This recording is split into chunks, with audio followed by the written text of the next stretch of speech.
Right to our man on the floor of the NYC, Bob Pisani, with the latest. Bob. Very interesting day here. I mean, let's just try to summarize it for you. Bottom line is we had a very confusing jobs report. You did, of course, see the unemployment rate go down, but non-farm payrolls went up. Down here on the floor, most traders consider job creation more important. So it was clearly a disappointment to most people I talked to. But look what happened for the rest of the week. You notice the market creeped up almost every day.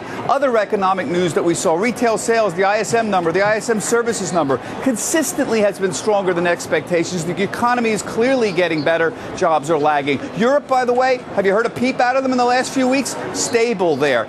Big issue, of course, in the big debate down here and elsewhere, how manageable is inflation? They don't know, and there's a lot of fault lines on that question. Take a look at some earnings. We're winding down on the earnings. We're going to be getting the retailers in the next couple of weeks. But in the gaming division, Las Vegas Sands, earnings were good, but revenues were a little bit short. They're getting very aggressive on their numbers here. These stocks have moved up. Overall, I thought they were pretty good, but not as strong as the street expected on the top line. Aetna had great numbers. They also raised their dividend from 4 cents to 5 to 15 cents, and their guidance for 2011 was well ahead of expectations. Great day for Aetna. They pulled up all the HMO stocks.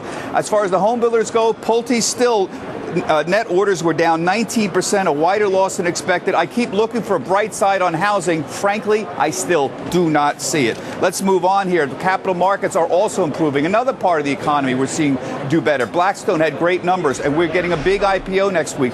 Kinder Morgan, big natural gas pipeline and terminal provider. 80 million shares at 26 to 29. Do the math. That's $2.3 billion in the midpoint. Of course, we heard about Ali Financial also considering hiring bankers looking to float their IPO. And of course, we had Nielsen, and that continues to hold up above its offering. 12 IPOs so far, all of them above their initial prices. Here's the major indices for the week. The Dow Industrials, look here, great start to the month, 2.2%, and the NASDAQ outperforming everybody, up 3%. Maria, back to you. All right, Bob, thanks so much.